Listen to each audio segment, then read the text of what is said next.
예수 그리스도의 태어나심은 이러하다. 그의 어머니 마리아가 요셉과 약혼하고 나서 같이 살기 전에 마리아가 성령으로 잉태한 사실이 드러났다.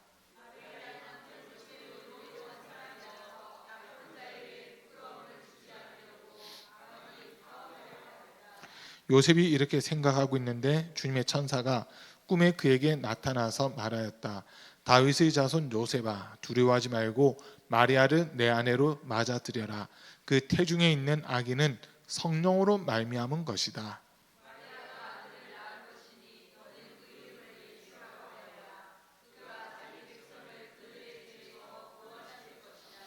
이 모든 일이 일어난 것은 주님께서 예언자를 시켜서 이르시기를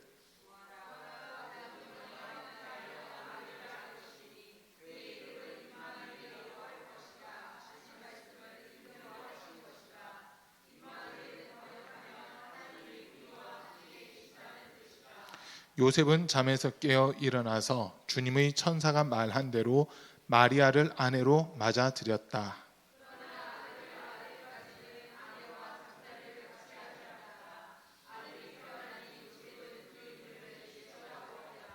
아멘.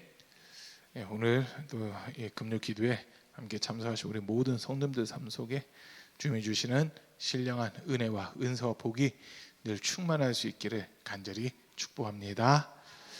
우리 주변에 계신 분들에게 주님의 사랑을 사랑합니다. 축복합니다. 인사합니다. 주님의 사랑을 사랑합니다. 축복합니다. 주님의 사랑을 사랑합니다. 축복합니다. 죄송합니다. 지금 넥타이를 풀었어 일부러. 검정색 넥타이 메고 하기는 좀 애매하잖아요. 예수님 태어나셨다는데 예수님 태어나신다는데 이 검정색 넥타이 메고 있기가 애매해서 넥타이를 그냥 풀어버렸거든요. 좀 이해를 해주십시오. 그리고 장례식장 잘 다녀왔습니다. 가는데 4시간, 오는데 4시간, 8시간 동안 운전하고 이렇게 그래도 무사히 딱 그래도 교회 딱 들어왔는데 8시 10분, 8시 20분쯤 됐더라고요. 정신없는 상태에서 지금 앞에 섰는데 오늘은 말씀 길게 못 전할 것 같아요. 절대 길게 못 전할 것 같아요. 힘이 없어가지고 지쳐가지고 그래도 전한 데까지는 전해보겠습니다. 전하는 데까지 전하는데 일단 오늘은 좀 마음은 좀 짧게 하고 이렇게 기도 뜨겁게 하고 가자 이런 마음인데 또 몰라요. 이 말씀 전하다가 성령께서 더 해라 이러시면은 어떻게 될지 모르겠습니다. 일단 근데 어쨌든 성탄절을 이제 앞두고 있는 마지막 금요일이기도 하고 또 한 해를 거의 이제 마무리하고 있는 그런 시점인데 2023년 한 해 돌아보면 여러분 어떻게 감사한 일들이 많으셨는지 아니면 하나님 왜 이것밖에 안 해주시지라고 하는 이런 부분들이 많으셨는지 사실 그냥 좀 궁금하기도 하거든요. 그러나 이 자리에 오신 분들은 제가 생각할 때는 하나님께서 이미 풍성하고 충만한 은혜를 더해주신 점이 있습니다. 내가 주님 앞에서 잃어버린 것보다 주님이 내게 주신 게 더 많다라고 하는 거 항상 우리는 그걸 기억을 해야 되는 것 같습니다. 이번 주간은 우리가 예수님이 여자의 후손으로 태어나셨다라고 하는 이런 말씀 가지고 지금 말씀을 좀 듣고 있는데요. 여자의 후손이라고 하면서 주일날에는 4명의 그 여인들에 대한 말씀을 좀 들었고요.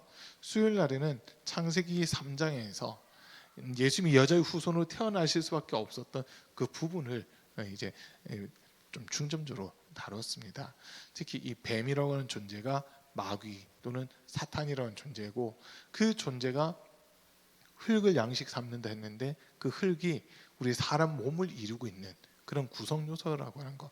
그러다 보니까 마귀는 우리를 공격할 때 육체의 정욕, 안목의 정욕, 이생의 자랑 이걸 쫓아가게끔 하면서 우리를 하나님 사랑에서 떨어뜨리려고 한다고 하는 이런 말씀을 들었습니다.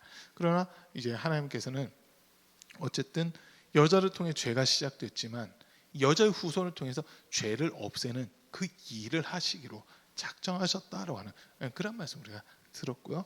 오늘 말씀은 그 예언됐던 말씀이 실질적으로 여자의 후손으로 예수님이 태어나시는 그 모습을 다시 한번 이렇게 좀 보려고 하는데요.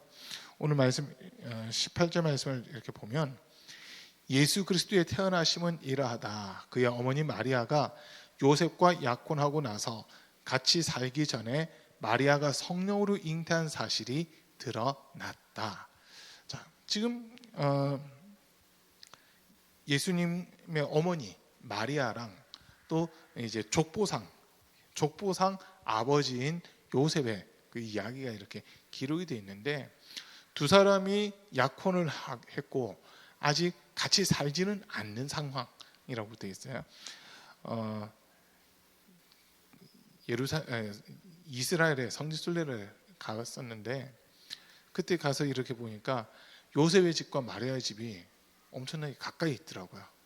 얼마나 가까이 있냐면요, 50m 떨어져 있어요. 생가가, 요셉의 생가랑 마리아의 생가가 바로 길 하나 사이를 두고 이렇게 있었거든요. 여러분한테 하나 물어볼게요. 요셉의 집이 부자였을까요? 마리아의 집이 부자였을까요? 안 만나봐서 모르시겠죠.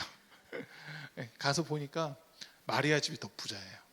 요셉의 집보다 마리아 집이 몇 번 더 크더라고요. 훨씬 크고, 요셉의 집은 그 동네에서도 더 좀 가난한 그런 모습이었고, 그 바로 길 건너가지고 이제 마리아의 생가라고 하는 데가 이렇게 있더라고요. 어쨌든 거기를 가서 보고 왔는데, 그렇게 가까운 거리에 있는 집이라면 어려서부터 이제 아마 얼굴은 보고 살았을 가능성이 상당히 많을 거예요. 한 동네에서 이렇게 자랐기 때문에 웬만하면 이렇게 얼굴 몇 번 마주쳤을 수도 있고 그런 부분들이 많이 있었을 겁니다. 그런데 이제 이 당시 결혼이라고 한 게 본인들이 원해서 결혼한 것보다는 그냥 부모님들이 너 저 사람하고 결혼해 하면 그냥 결혼하는 그런 시대였거든요. 그러니까 부모님들끼리 우리 아들하고 네 딸 결혼시키자라고 해서 결혼한 게 어떻게 보면 요셉과 마리아의 모습이다라고 하는 거예요. 그런데 결혼하기 전에 마리아가 임신했다라고 하는 이 소문이 나니까 요셉이 그 소문을 들은 거예요. 그 소문을 안 들었으면 괜찮은데 그 소문을 듣고는 고민을 했거든요. 왜 고민했냐면 오늘 19절 말씀 보면 마리아의 남편 요셉은 의로운 사람이라서 약혼자에게 부끄러움을 주지 않으려고 가만히 파혼하려 하였다. 부끄러움을 준다라고 하는 이 말은요, 요셉이 이 마리아를 사람들 앞에서 정죄할 수도 있는 지금 그 상황이에요. 너랑 약혼한 사람이 난데 나 말고 너 다른 사람이랑 누구랑 도대체 관계를 해서 이렇게 임신을 한 거냐라고 많은 사람들 앞에서 뭐 이렇게 마리아를 아주 더 부끄럽게 할 수 있는 그 상황이에요. 그렇게 되면 많은 사람들은 돌을 가지고 마리아에게 던져서 죽여도 될 만한 지금 그런 상황들이거든요. 그런데 요셉은 의로운 사람이라서 마리아가 부끄럼 당하지 않게 하려고 조용히 그냥 파혼만 이렇게 하려고 하는 그 마음을 가지고 있었다는 거예요.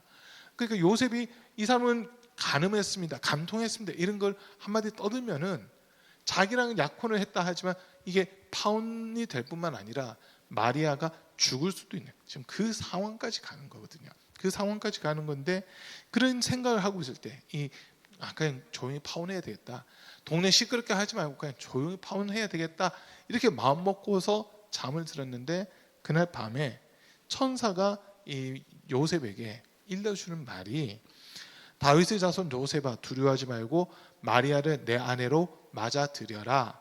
그 태중에 있는 아기는 성령으로 말미암은 것이다라고 하는 이런 이야기를 합니다.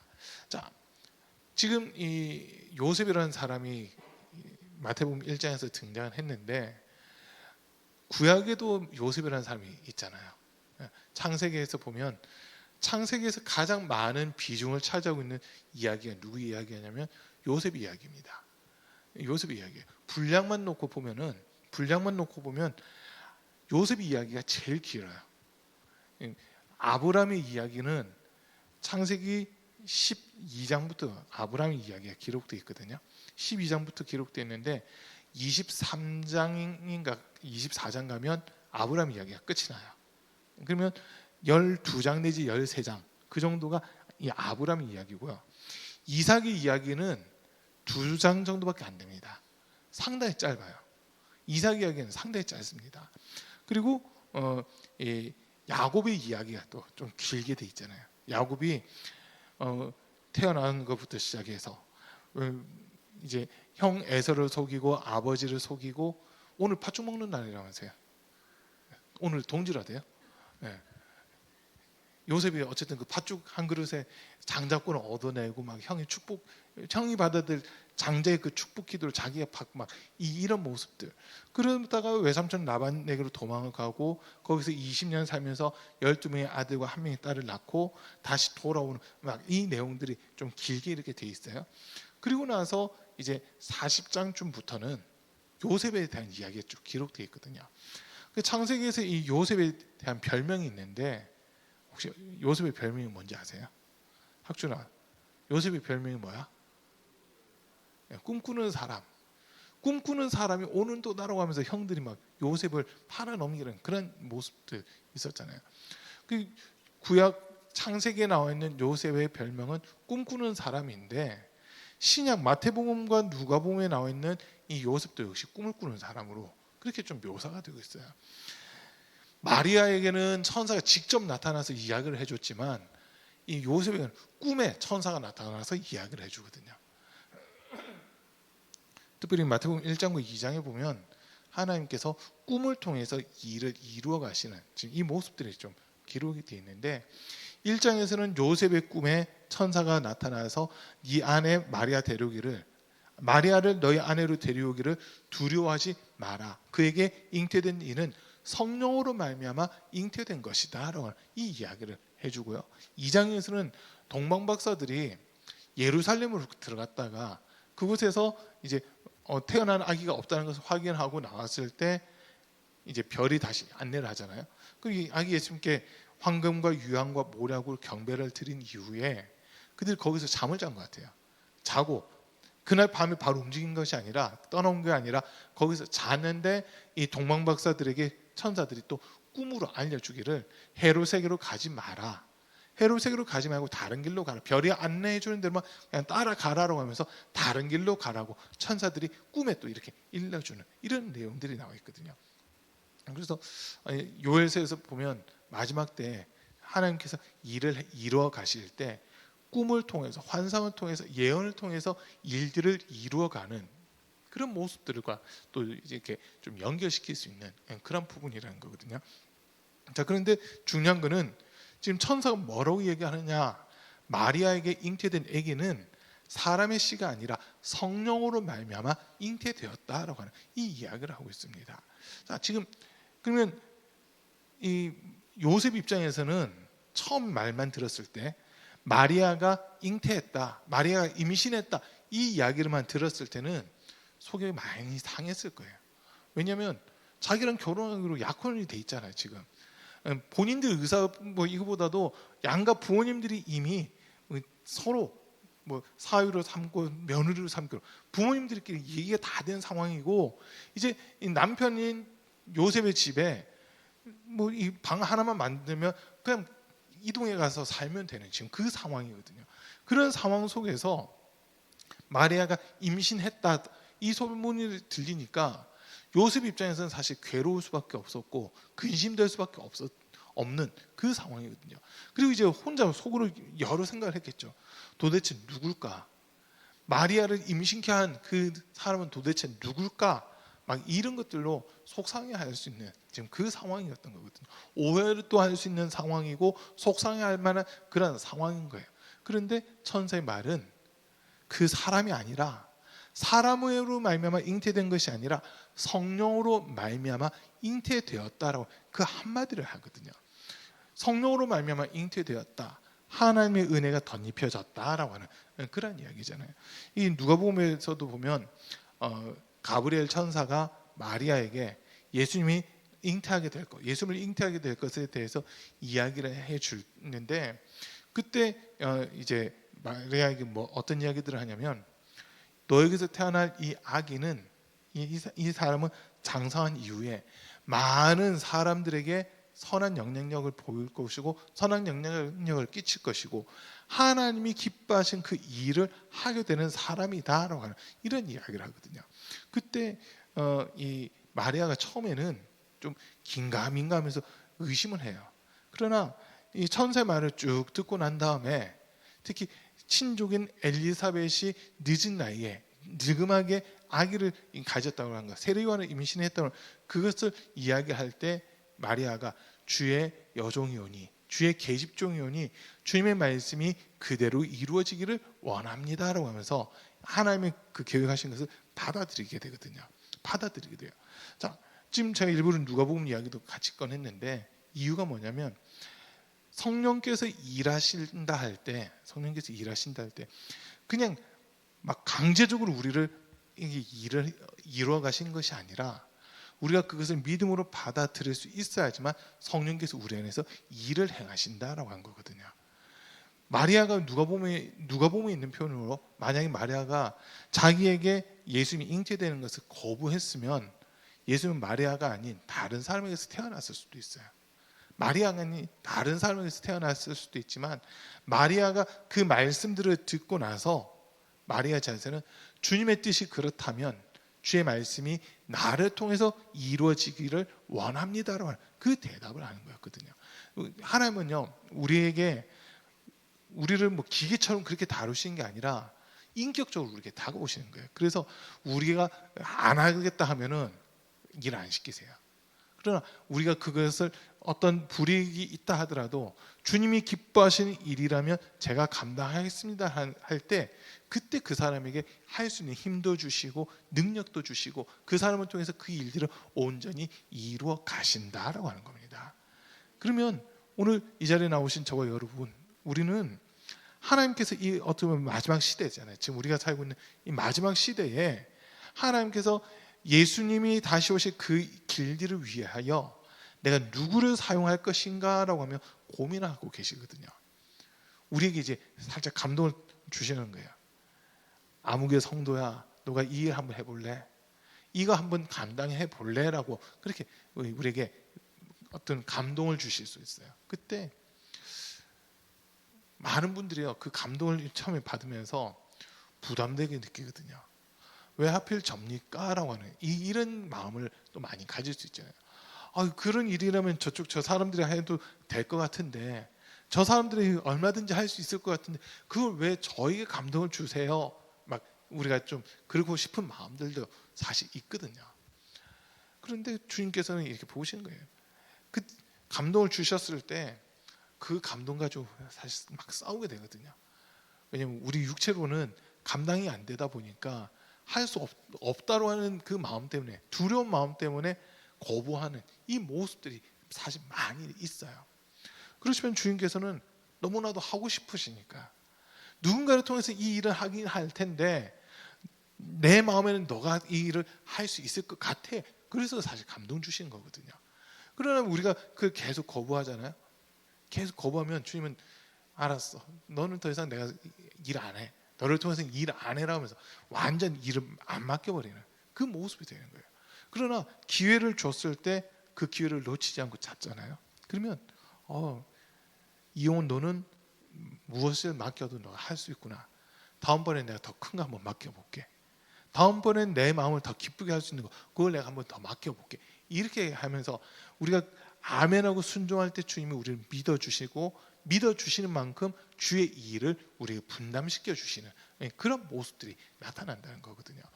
예수님을 잉태했다. 이거는 지금 마리아의 입장에서는 아까 서두에 말씀드렸듯이 돌에 맞아 죽을 수도 있어요. 그리고 동네 모든 사람들에게 부끄러움을 당할 수도 있는 상황이에요. 이 부끄러움 당한다고 하는 거는 좀 세게 얘기하면 그 마을에서 그냥 쫓겨나는 거예요. 그 마을에서 쫓겨나는 거예요. 왜? 이 당시 이스라엘 사람들 갈릴리라고 하는 이곳에 나사렛이라는 이 동네에 오랫동안 살았던 사람들이거든요. 이사 오고 이사 가는 게 거의 없어요. 그 마을에서 태어나서 그 마을에서 살다가 그 마을에서 죽는 이런 부분들이 대다수거든요. 그러니까 그 마을에서 쫓겨날 수밖에 없는 거죠. 임신했다 이래 됐을 때 처녀인데 임신했다 이거는 마을 사람들이 우리가 하루 이틀 본 것도 아닌데 너가 어떻게 이럴 수 있느냐라고 하면서 쫓아낼 수도 있는 지금 그런 상황들이라는 거예요. 그러나 그 눈에 보이는 환경과 상황들은 자기를 더욱더 위축시킬 수도 있고 두렵게끔 만들 수도 있고 정말 부끄러움을 당할 수밖에 없는 그런 모습이라 하더라도 마리아의 대답은요. 그럼에도 불구하고 제가 한번 감당해 보겠습니다.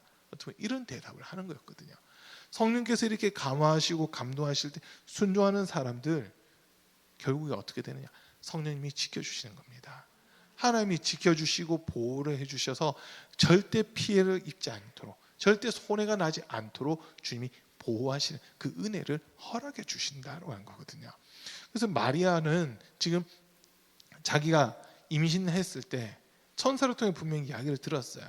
아들을 낳는다라고 하는 그 말을 들었고, 이 아이가 많은 사람을 구원의 길로, 영생의 길로, 생명의 길로 이끄는 그 일을 하게 될 거고, 이 아이가 사람들에게 버림받기도 하고 사람들에게 미움받기도 할 거다라고 하는 그런 이야기까지 다 들었어요. 그러다 보니까 고민될 수밖에 없거든요. 자녀를 키워오신 분들, 자녀들에 대한 마음이 있잖아요.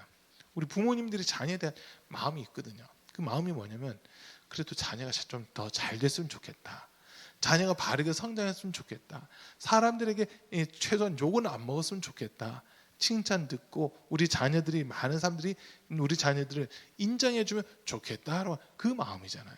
근데 지금 천사가 알려준 말은 이 아이가 사람들에게 핍박을 받을 거라는 거예요.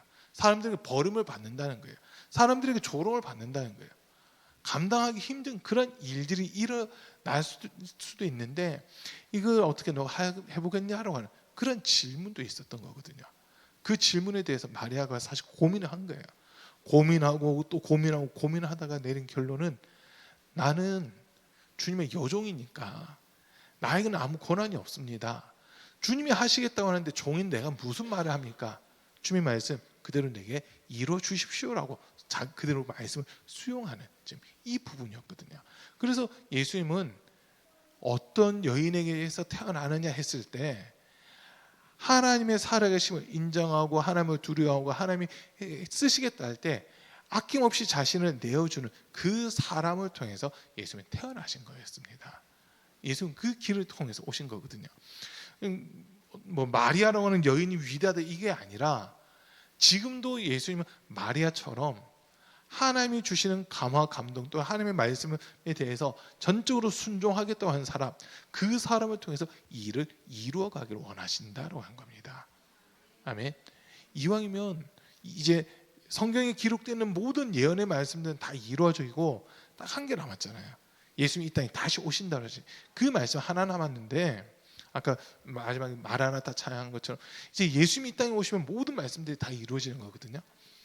마지막 그 예수님 오실 길을 누가 예비하고 누가 준비할 거냐라고 했을 때, 지금도 어떻게 보면 우리 하나님은 마리아처럼 하나님을 믿는 사람, 그리고 성령의 감화 감동에 순종하는 사람, 내가 손해가 나더라도 주님의 뜻을 이루겠다고 결단하는 사람, 그런 사람들을 통해 주님 오실 길들을 예비하고 준비하겠다라고 하시는 거거든요.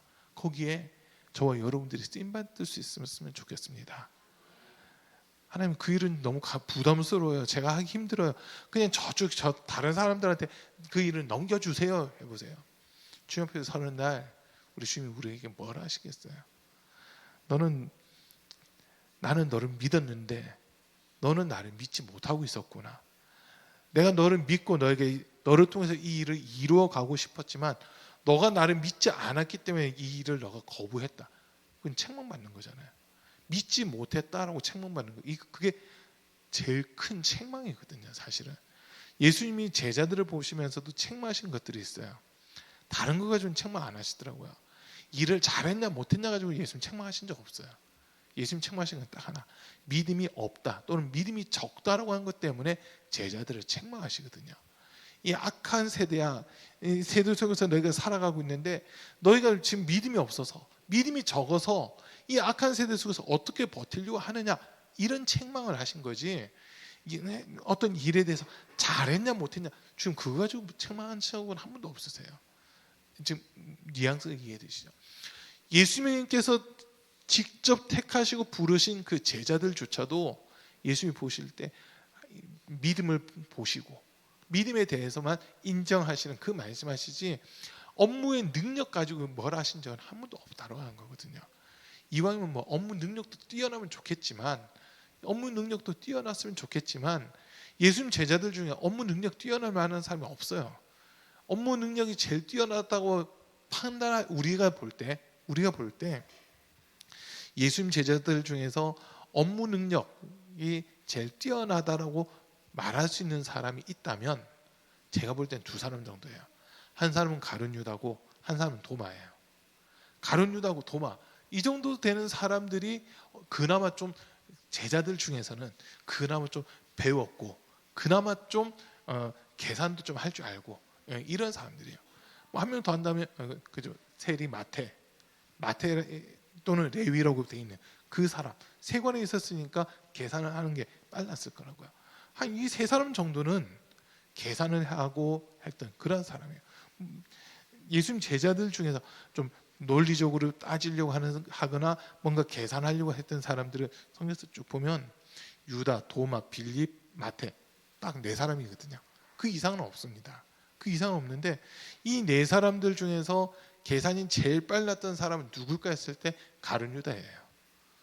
권사님 정확하게 답을 알고 계셨어요. 가룟 유다가 계산이 제일 빨랐어요. 그러니까 예수님은 은30을 파는 거거든요. 예수님은 은30을 팔아요. 도마는 아주 논리적인 사람이에요. 그냥 추상적인 거 얘기해서 믿는 게 아니라 명확한 근거가 있어야 되고 답이 있어야 되는 거예요. 증거 자료들이 있어야지만 믿는, 어떻게 아주 논리적인 사람이 도마라는 사람이거든요. 의심이 많았던 사람이 도마가 아니라 상당히 논리적인 사람이 도마였어요. 의심 많은 건 차라리 빌립일 수도 있어요. 빌립, 주여 주의 길이 어딘지 우리는 알지 못합니다. 막 이런 얘기했던 게 도마, 빌립 막 이런 사람들이거든요. 그러니까 그런 사람들 보세요. 예수님의 제자들 중에서 그래도 좀 배웠다, 논리적인 것을 이야기할 수 있다, 뭔가 계산을 할 수 있다, 이런 사람들인데 오히려 이 사람들은 예수님 앞에 더 크게 쓰임받지는 못합니다. 제일 똑똑했을 거라고 생각되는 유다는 예수님 팔아넘겼으니까요. 또 똑똑하다고 생각되는 그 도마는 예수님의 부활을 믿지 못하는 그 모습들이었거든요. 오히려 제일 무식하다고 하는 베드로가 예수님 수제자였어요. 우리가 볼 때는 좀 아이러니해요. 이왕이면 내 제자다 했을 때 좀 더 똑똑한 사람이 내 제자였으면 좋겠고, 좀 더 지혜로운 사람이 내 제자였으면 좋겠고, 뭔가 영향력을 끼칠 수 있는 사람이 내 제자였으면 좋겠다. 이게 우리 마음이잖아요. 그렇지 않나요? 내가 가르쳤던 제자가 정말 뛰어나고 훌륭하다, 이러면 가르치는 선생님 입장에서 얼마나 좋아요.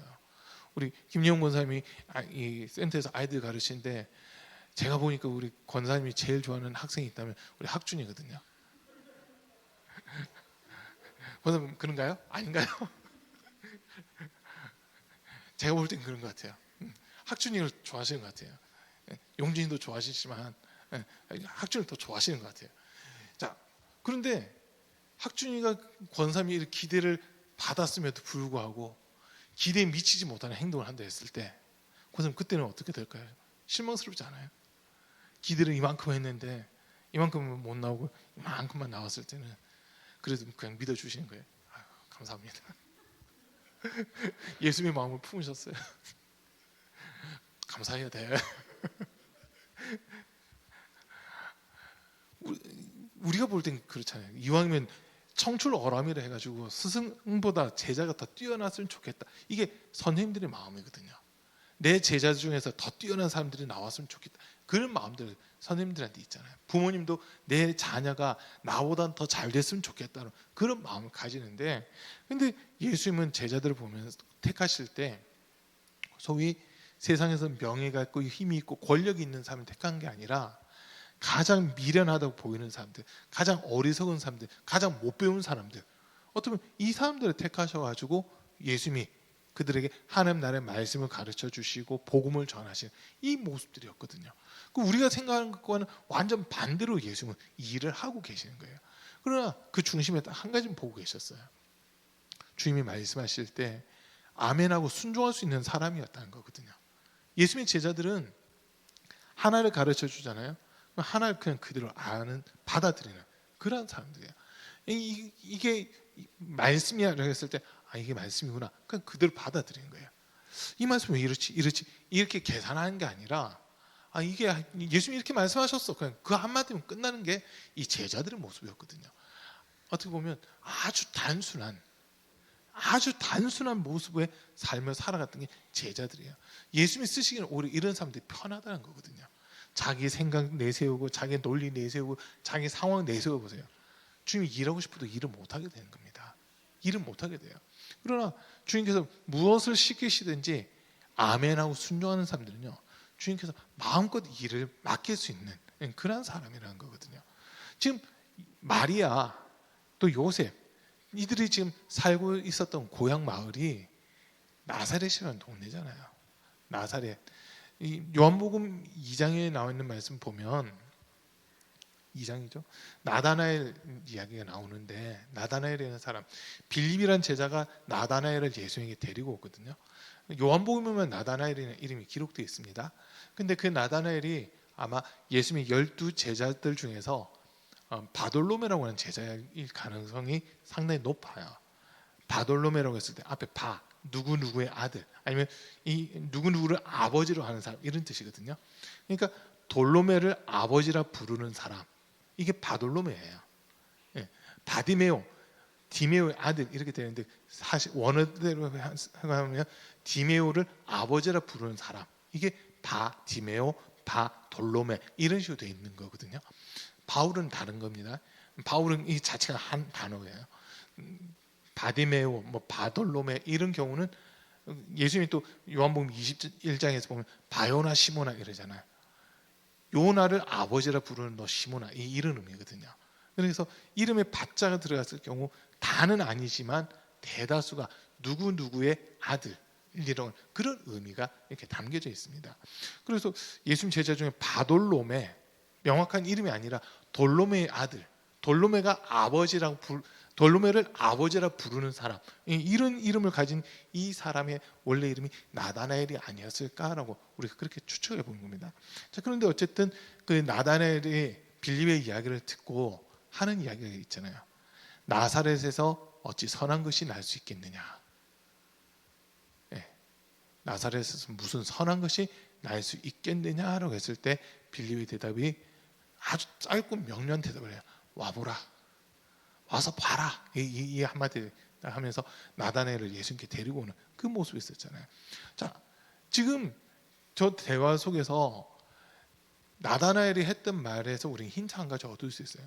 나사렛에서 무슨 선한 것이 날 수 있느냐라고, 이 말은요, 우리 속담으로 바꿔서 얘기하면 개천에서 용이 날 수 없다, 이 말하고 같은 거예요. 개천에서 용이 날이야 뭐 이렇게 말하는데, 그 말의 의미가 개천에서는 용같이 거대한 동물이 나올 수 없다, 이런 의미잖아요. 나올 수 있다가 아니라 나올 수 없다. 사실 그걸 반어법적으로 얘기한 게, 질문처럼 얘기한 게 개천에서 용날이 하라고 하는 이 말인데, 나사렛이라는 동네가 그만큼 사람들 사이에서는 인식될 때는 가난한 동네라는 거예요. 힘없는 동네, 영향력을 끼칠 사람이 절대 나올 수 없는 그런 동네, 이런 의미거든요. 그러나 우리 주님은 여기서 요셉과 마리아라고 두 사람을 보신 거예요. 두 사람은 혈통적으로 보면 아브라함의 후손이에요. 그러니까 지파를 따질 때는 유다 지파라는 거겠죠. 유다 지파인데 두 사람의 공통된 특징이 있어요. 요셉도 그렇고 마리아도 그렇고 공통된 특징이 뭐냐면, 하나님께서 말씀하실 때 내하고 순종하는 사람들이라는 거거든요. 요셉은 지금 파혼하려고 생각했지만 천사가 꿈에 일러주니까 아내를 그냥 데리고 오는 거예요. 마리아를 자기 아내로 맞이하는 지금 이 모습이거든요. 또 마리아도 자기가 죽을 수도 있는 상황, 파혼당할 수도 있는 상황, 마을에서 쫓겨날 수도 있는 그 상황이지만 주의 여종이니 주의 말씀이 내게 그대로 이루어지기를 원합니다 하면서 말씀을 수용하잖아요. 이 모습들을 주님은 지금 보고 계시더라는 거거든요. 지금도 우리 주님은 주님이 말씀하셨을 때 그 말씀을 믿음으로 받아들일 수 있는 사람이 어디에 있느냐, 지금 이거 찾고 계시는 겁니다. 이걸 찾고 계시는 거예요.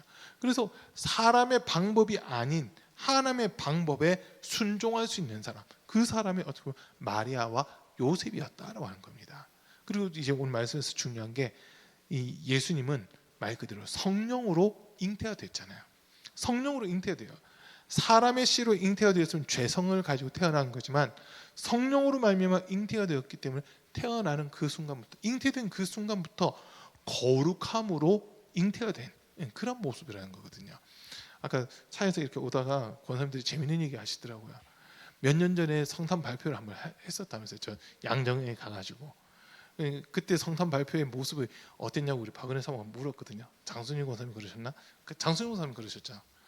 거룩하게 했다고. 성탄 발표를 아주 거룩하게 했다고. 거룩하게 하면서 우리가 방 터졌는데, 이번 컨셉은요 재밌게 하는 겁니다. 올해는 재밌게 누구나 같이 웃을 수 있는 그런 공연이에요. 그래서 여러분 실수하는 거 이번에 두려워할 필요 없어요. 실수하는 게 오히려 이번에는 더 좋은 겁니다. 무슨 말인지 아시겠죠? 그건 실수하셔도 상관없어요. 완벽하게 하시려고.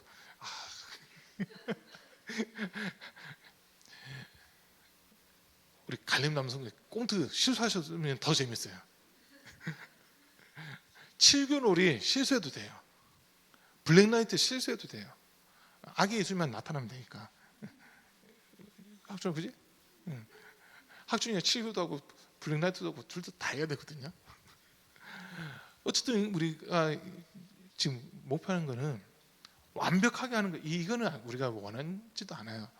온 성도들이 함께 기쁜 마음으로 예수님 탄생 축하하는 거니까 완벽한 것보다는 실수도 하지만 그 속에서 우리가 에휴 실수했다고 비난하는 게 아니라 그때 그냥 같이 박수 쳐주는 거예요. 오히려 박수 쳐주면서 주님의 공동체를 같이 세워나가는 그게 이번 컨셉이거든요. 어떻게 보면 이번뿐만 아니라 성탄 발표는 누구나 같이 웃을 수 있는 그런 시간이 됐으면 좋겠다는 생각을 늘 하고 있습니다.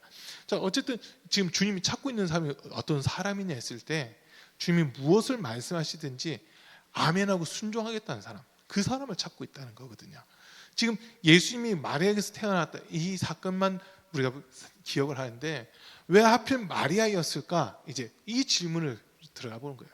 왜 하필 처녀의 분명 여자의 후손으로 예수님이 태어난다고 창세기 3장부터 이렇게 기록되어 있었잖아요. 창세기 3장부터 기록되어 있었는데 이제 예수님이 태어나실 때 실질적으로 예수님이 태어나실 때 왜 마리아였을까를 했을 때 답은 하나밖에 없어요. 마리아는 하나님 말씀에 하나님이 무슨 말씀을 하시든지 아멘하고 순종하는 사람이었다는 거거든요. 아멘하고 순종하는 사람이에요. 그러면 우리 이거 한 가지만 기억하면 돼요. 하나님 말씀하실 때 아멘하고 순종하는 사람, 하나님 그 사람을 사용하신다는 거거든요. 그 사람을 쓰시는 거예요. 노멘하는 사람만 쓰시는 게 아니라 아멘하는 사람을 쓰신다는 거거든요. 고린도후서 1장에서 보면요, 그리스도 예수 안에서는 모든 것이 예가 되나니 아멘하여 하나님께 영광을 돌리라라고 하는 이 말씀을 우리에게 주세요. 고린도전서 1장 고린도후서 1장 10절인가 그럴 거예요. 예수 그리스도 안에서 모든 것이 예가 된다는 거죠. 그래서 아멘하는 자, 그들을 통해 아멘할 때 하나님이 영광을 받으신다는 거거든요. 아멘, 이 말이 헬라어인데 헬라에서 요한복음에 특히 또 많이 기록되어 있더라고요. 아멘, 아멘 이렇게 하면서 기록되어 있는데 두 가지 의미예요. 우리가 일반적으로 아멘 해석할 때도 보면 두 가지 의미인데, 하나는 요한복음에 있는 거를 먼저 해드릴게요. 요한복음에서 기록되어 있는 아멘, 아멘 이거는요, 여러분들이 많이 들어보신 말씀 중 하나인데 진실로 진실로 할 때 아멘 아멘이라고 되어 있습니다.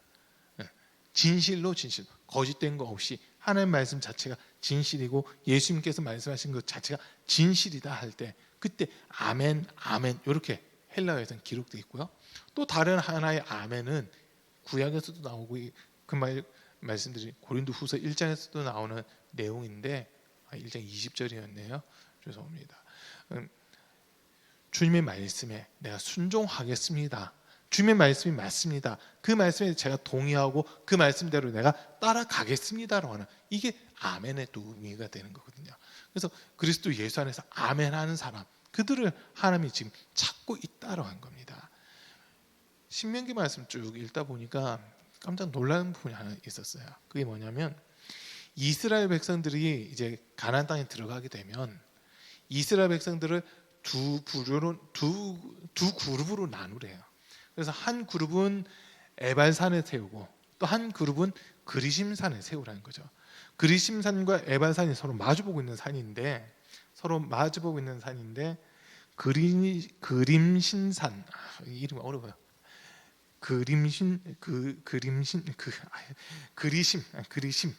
그리심산, 여기는 축복을 선언하는 산이거든요. 그리심산에 있는 사람들이 에발산에 서 있는 사람들을 향해서 하나님의 축복의 말씀들을 선포하는 거예요. 선포하면 이 에발산 쪽에 서 있는 사람들은 그 말씀 들을 때 아멘, 아멘 하러 이렇게 돼 있고요.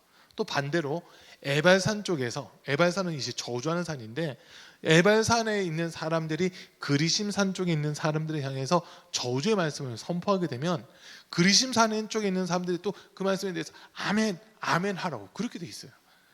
자, 우리가 볼 때, 우리가 생각할 때는 에발산 쪽 사람들만 이득을 보는 것 같은 그 느낌이잖아요. 왜? 축복기도는 다 받으니까. 축복기도 받으면서 아멘, 아멘 하고 있으니까 이 사람들만 이득을 보는 것 같아요. 또 반대로 보면 여기서는 그리심산을 향해서 저주를 하고 있거든요. 그러니까 남에게 축복은 베푸르는데 자기한테 돌아오는 거는 저주다, 이렇게 받아들일 수 있는 지금 그런 모습이잖아요. 그러나 사실 그걸 얘기하고 싶은 게 아니라 이 에발산, 그리심산, 하나님의 말씀이 우리가 듣기에 좋은 말씀이든 우리가 듣기에 괴롭고 힘든 말씀이든 그 자체가 하나님 말씀이기 때문에 아멘으로 받아들이라는 겁니다. 이 말 이해되세요? 많은 분들이 오늘날 신앙생활하면서 많은 분들이 듣기 좋은 말들만 들으려고 하거든요. 듣기 좋은 말만 들으려고 해요. 앞에서 제가 설교를 하다 보니까 말씀은 두 종류밖에 없어요. 말씀 두 종류밖에 없어요. 하나는 듣고 싶은 말씀이고요, 하나는 들어야 되는 말씀이고요. 여러분, 듣고 싶은 말씀과 들어야 되는 말씀 중에서 어떤 게 더 중요한 걸까요? 듣고 싶은 말씀과 들어야 되는 말씀 중에서 어떤 게 더 중요할까요? 학준아, 제일 만만한 게 너다. 어떤 그 말씀일까요? 더 중요한 말씀이라면 들어야 될 말씀이죠. 우리가 먹는 걸 봐도 비슷해요. 먹고 싶은 음식이 있고 먹어야 되는 음식이 있잖아요. 먹고 싶은 음식이 있어요. 아이들 보니까 우리 용준이 어릴 때부터 평택에 있을 때 교회 길 건너편 미용실 하나 있었거든요. 그 교회 성도님이었는데 용준이가 그 미용실만 가면 그 성도님을 뭐라고 부르냐면 이모 하고 불러요. 3살, 4살, 5살 뭐 이런 때인데 이모 하고 막 뛰어가잖아요. 그러면 그 성도님이 용준이 왔어 하면서 1,000원짜리 하나 딱 주세요. 이유는 그 옆에 가게가 있는데 맨날 데리고 가가지고 킨더 초콜릿 하나씩 이렇게 사주셨었거든요. 그게 습관이 되니까 이제는 가가지고 이모 초콜릿 사주세요 이러더라고요. 이모 초콜릿 사주세요. 그리고 이제 그 다음 조금 지나니까 초콜릿 사주세요도 안 해요. 이모 1,000원 주세요 이래요. 왜? 초콜릿 사 먹게요. 모든 관심사는 이 아이, 모든 관심사는 초콜릿에만 있는 거예요. 근데 부모들 입장에서는 초콜릿 좀 그만 먹였으면 좋겠는데, 그래서 막 저희가 부탁까지 했어요. 용준이가 돈 달려도 이제 돈 주지 마시라고, 초콜릿만 먹어도 돼서 안 된다고 돈 주지 마시라고 진짜 말리기까지 했거든요. 근데 그때 용준이 진짜 귀여웠어요. 그러니까 그 귀여움 앞에 어떻게 할 수 없다면서 다시 돈을 다 내주시더라고요. 그때 깨달았어요. 먹고 싶은 게 있는데, 그때 용준이 초콜릿 많이 먹어서 지금 몸 저렇게 된 거예요. 거의 매일 사 먹었으니까요. 킨더 초콜릿 있어요. 용준이 들으면 속상할 수도 있는데 제가 볼 땐 그래요. 제가 볼 땐 그래요. 동준이, 학준이, 창준이 얘들 가면요 안 사주셨어요. 있는 과자 먹으라고 했지. 있는 과자 먹어라, 저기 과자 있으니까 저 꺼내 먹어 이러시거든요. 근데 용준이만 가면 처음엔 가자 하면서 슈퍼마켓 데리고 가가지고 킨더 초콜릿 계속 사 먹이시더라고요. 부모 입장에서는 초콜릿 그만 먹였으면 좋겠는데, 근데 이제 성도다 보니까 그만 먹이세요 말을 못하고 막 소금만 꿍꿍 대고 있는 그런 게 있었어요. 비슷하더라고요. 하나님의 말씀도 내가 듣고 싶은 말씀이 있고 들어야 되는 말씀이 있는데, 듣고 싶은 말씀도 매번 들으면 그게 나한테 독이 될 수도 있거든요. 들어야 되는 말씀을 들을 때 듣는 순간 괴로울 수 있어요. 듣는 순간 힘들 수 있어요. 듣는 순간 받아들이기 싫은 그런 모습도 있어요. 그럼에도 불구하고 그 말씀에 내가 받아들였을 때 그 말씀 속에 진짜 생명이 나타나는 이런 모습들이 있거든요. 지금 마리아도 그렇고 요셉도 그렇고 듣기 너무 힘든 말씀이잖아요. 사람들한테 소문난 거는 마리아가 간음을 해서 임신했다, 이런 소문이 나 있어요. 그게 자체가 부담되다 보니까 요셉은 가만히 끊고자, 가만히 파혼하고자 하는데 성령께서 감동하신 거, 천사를 통해 하신 말씀은 마리아를 네 안으로 데려오는 걸 두려워하지 말라는 거예요. 사람들의 시선을 엄청나게 인식하고 있는 게 어쩌면 이 요셉인데, 사람들의 시선을 상당히 이렇게 주의하고 있는 게 이 요셉인데, 지금 마리아를 품게 되면 둘 중 하나에 또 어떤 모습이냐면, 죄송해요, 오늘날 표현으로 한다면 혼전 순결을 지키지 않았다, 이런 모습, 이 소문이 이렇게 나겠죠. 이 당시에 이거는 사람 완전 생매장하는 것과 똑같은 그런 말들이었거든요. 그게 부담이 될 수도 있잖아요. 엄청나게 부담이 될 수도 있지만 하나님께서 세우신 뜻이 이루어져 감에 있어서는 이건 내가 감당해야 될 부분이다 하고 들어야 될 말씀을 들었던 겁니다. 듣고 싶은 말씀은, 어떻게 보면 요셉 입장에서 듣고 싶은 말씀은, 그래, 너 잘 생각해서 가만히 파혼해, 아무한테도 피해 주지 말고 그냥 조용히 파혼해, 이게 요셉이 듣고 싶은 말이었을 거예요. 근데 요셉이 들어야 될 말은 마리아를 아내로 데려온 것을 두려워하지 마, 이거였거든요. 그러니까 완전 상반되는 그 상황이에요. 자, 마리아도 마찬가지예요. 마리아가 듣고 싶었던 말씀은 괜찮아, 다 이해해 줄 거야, 이런 말씀을 듣고 싶었을 거예요. 근데 그게 아니라 너가 책임져야 돼, 어떻게 보면 이런 말씀을 지금 듣고 있으니까 부담이 꽉 오는 그런 상황이에요. 그럼에도 불구하고 이 예수님을 낳는 것에 대해서, 잉태하는 것에 대해서 마리아가 수용을 한 거거든요. 그리고 이 마리아도 그렇고 요셉도 그렇고 천사가 일러준 그 말씀을 수용했을 때, 하나님이 이루고자 하신 그 뜻, 말씀을 수용했을 때 이제 이름을 주시는데, 아들 낳으면 이름을 예수로 해라. 이는 그가 자기 백성들을 그들의 죄에서 구원할 자가 될 것이다. 이거는 이상한 일이 아니야. 이미 이사야 7장 14절에서 예언한 것처럼 처녀가 잉타하여 아들을 낳았는데 그 이름을 임마누엘이라 하는 거야. 임마누엘, 이를 번역한즉 하나님이 우리와 함께 계시다. 구원이라고 한 것이 하나님이 우리와 함께 계시는 건데, 이 아이가 바로 그 구원자, 하나님이 우리와 함께 하시다는 것을 보여주는 그 아이가 될 거야 라고 하는 이 이야기를 하게 되는 거거든요. 이들이 이 예수님을 잉태한 것에 대해서, 또 결혼한 것에 대해서 수용하지 못했다면 예수님이 이 땅에 오셔도 진짜 그 구원자의 역할을 할 수 있었을까, 이런 의문을 가질 수밖에 없다는 거죠. 그러나 이들이 이걸 수용했기 때문에 이제 이름을 알려주는 거예요. 너희에게서 태어난 이 아이가 바로 온 인류를 구원할 유일한 구원자, 메시아, 그리스도가 될 분이시다라고 하는 그 이야기를 하면서 이름을 예수라고 해라. 그 이름을 또 번역하면 하나님이 우리와 함께 계시다. 임마누엘이라는 이 이름과 예수라는 이름이 같은데, 이미 구약에서 임마누엘이라는 이름을 예언을 해주었고, 이 이름이 바로 예수라는 이름이다라고 하면서 이름을 가르쳐주는 지금 이 모습이거든요. 그리고 나서 24절 이후에 말씀 보면, 요셉은 잠에서 깨어 일어나서 주님의 천사가 말한 대로 마리아를 아내로 맞아들였다.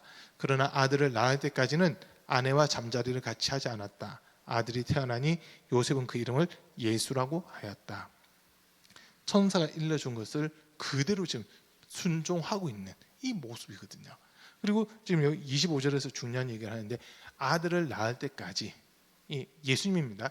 예수님이 태어날 때까지 요셉은 결혼은 했지만, 아내로 맞아들였지만 부부관계라고 한 것을 하지 않았다는 거예요. 동침하지 않았다. 그렇기 때문에 이 예수님이 태어난 부분에 있어서만큼은 요셉에 대한 것, 또는 사람의 어떤 씨라고 하는 것은 이 조금도 포함되지 않았다는 것을 명확하게 하고 있는 지금 이런 부분이라는 거거든요.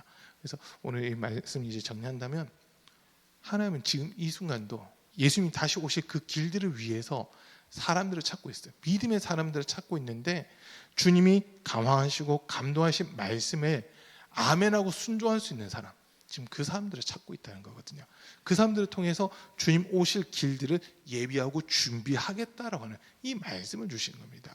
그 사람이 다른 사람들이 아니라 오늘 주님 앞에서 예배드리는 저와 여러분이 되시기를 축복합니다. 주님께서 다른 사람 택하신 게 아니라 우리를 택하셔서 정말 주님의 거룩한 뜻이 온전히 이루어지는 그런 은혜가 있기를 간절히 축복합니다. 우리 마라나타 한번 찬양하고 잠깐 기도하겠습니다.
끝까지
기도하실 때 오늘 말씀 들은 거 생각하시면서 주님, 정말 하나님의 말씀을 내가 생명으로 인정하고 그 말씀을 내가 받아들일 수 있는 믿음 갖게 도와주십시오. 그 환경, 말씀을 받아들일 때 내가 겪게 될 불이익이라든지 어떤 손해, 그것 때문에 하나님의 말씀을 거부하는 것이 아니라 어떤 불이익이나 손해가 있다 하더라도 하나님의 뜻이 이루어지기 위해서 내가 주의 말씀을 아멘으로 순종할 수 있는 그 은혜를 허락하여 주시고 믿음을 주시고 또 주님 다시 오실 그 길들을 예비하고 준비할 수 있는 우리가 되게 해달라고, 주님 앞에 서는 날 부끄럼 당하지 않고 정말 가장 큰 기쁨으로 주님 맞이할 수 있는 은혜가 있게 해달라고 이제 주의 세 번 부르고 함께 기도하겠습니다.